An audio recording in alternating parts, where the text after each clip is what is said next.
En este edificio, situado en la localidad madrileña de Villaviciosa de Odón, dependiente del Servicio Histórico y Cultural del Ejército del Aire, se conservan las imágenes y documentos más importantes de la historia de la aviación militar española.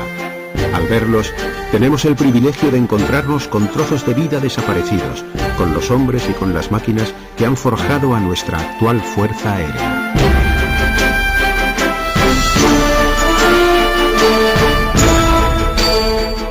El día 21 de noviembre de 1783, en París, se realizó con un globo la primera demostración pública de un vuelo tripulado con hombres. La protagonizaron los hermanos franceses Montgolfier. Ante un sorprendido público parisino, el globo flotó en el aire llevando a 2 hombres. El hombre por fin vuela. Nace la aerostación. Un siglo después, el 27 de junio de 1889, el Batallón de Telégrafos del Arma de Ingenieros del Ejército organizó una exhibición en Madrid, en la Casa de Campo, ante la reina regente María Cristina, que sorprendió a todos con su deseo de ascender en globo. Pero finalmente son otros hermanos los que escriben para la historia la fecha del nacimiento de la aviación. Los hermanos Wright, el día 17 de diciembre de 1903, en Kitty Cove, Carolina del Norte, logrando volar por primera vez con un aparato más pesado que el aire, impulsado con un motor y tripulado. Nace la aviación. En uno de sus viajes a Europa, Wilbur Wright se desplaza a Francia en 1908, donde conoce al rey Alfonso XIII, que demuestra su interés por la incipiente aviación. 5 años después, el 2 de noviembre de 1913, la Fuerza Aérea Española, liderada por el capitán Quindelán, fue la primera fuerza aérea que entró en combate de manera organizada y dotada de medios para la lucha desde el aire. Nace un ejército del aire con un espíritu expedicionario en Marruecos.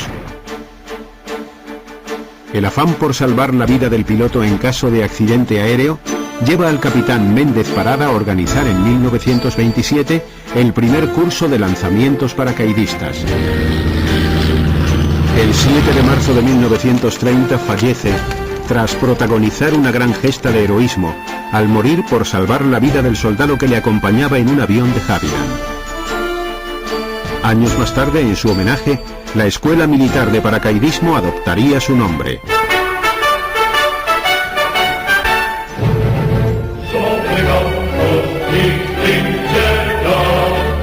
Al finalizar la Guerra Civil Española en 1939, se crea el Ejército del Aire, cuyo primer ministro fue don Juan Yagüe Blanco.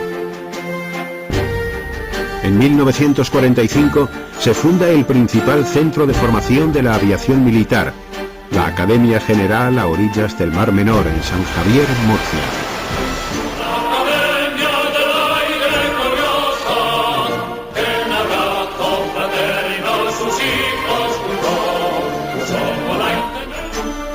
Una década después, en 1955, se inaugura el emblemático edificio del Cuartel General del Aire, en el barrio de Moncloa, en Madrid.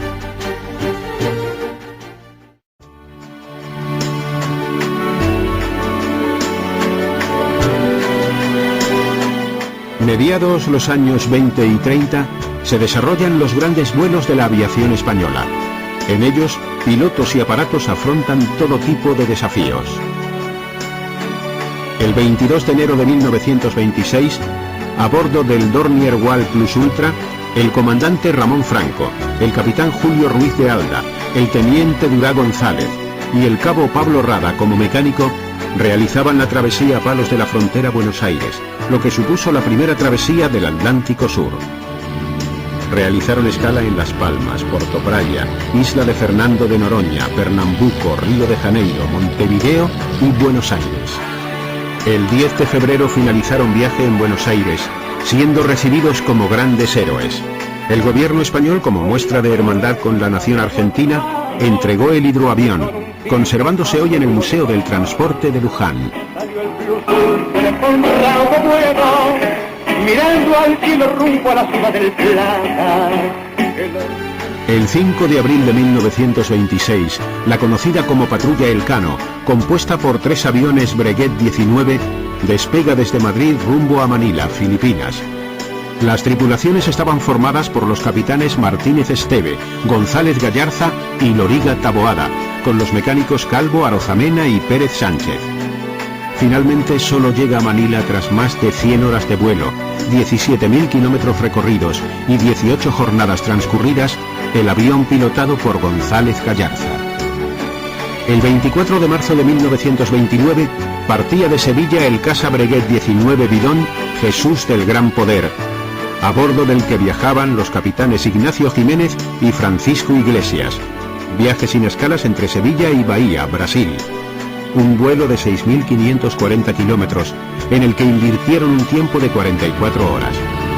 Desde Bahía volaron a Río de Janeiro, Montevideo, Buenos Aires, Santiago de Chile, Arica, Lima, Paita, Colón, Managua, Guatemala, y llegaron finalmente a La Habana el 17 de mayo de 1929, totalizando 20.000 kilómetros de recorrido aéreo.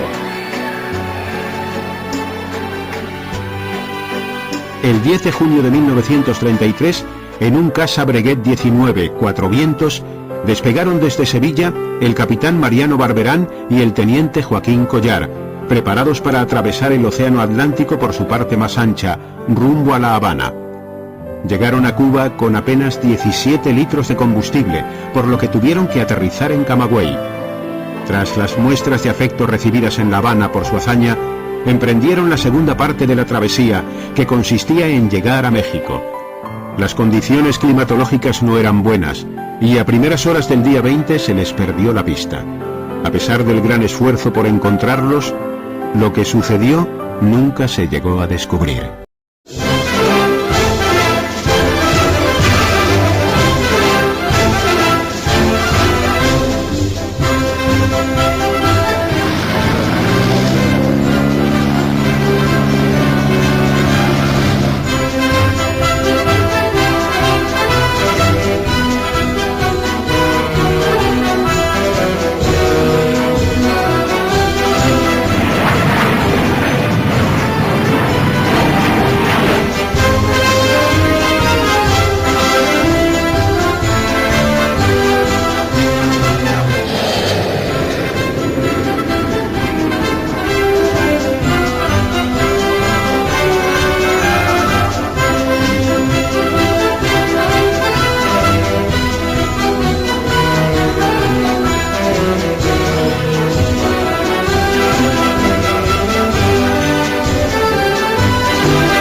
Desde que en el siglo XV Leonardo da Vinci hiciera los primeros estudios científicos serios sobre el vuelo, pasando por la primera ascensión del hombre en globo con los hermanos Montgolfier, hasta la fecha del nacimiento de la aviación, el 17 de diciembre de 1903, protagonizada por los hermanos Wright, el incesante esfuerzo del hombre por volar no ha cesado.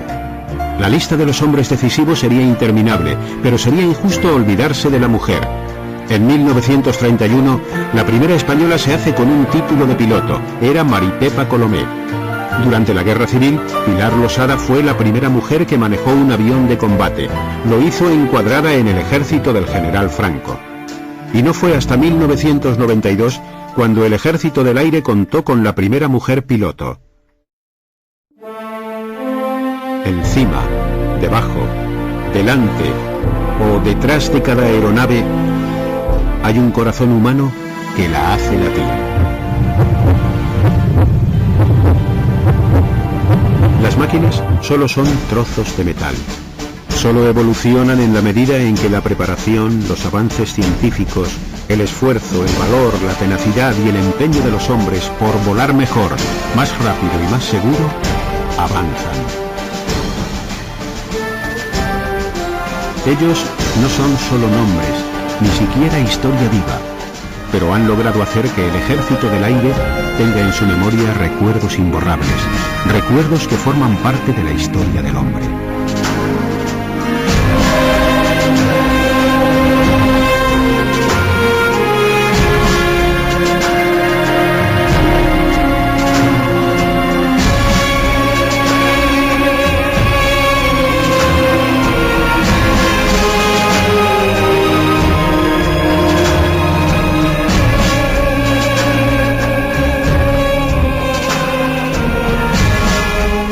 Por ello, nunca caerán en el olvido, y es tarea de todos, y en particular del Servicio Histórico y Cultural del Ejército del Aire, difundir y recordar sus gestas.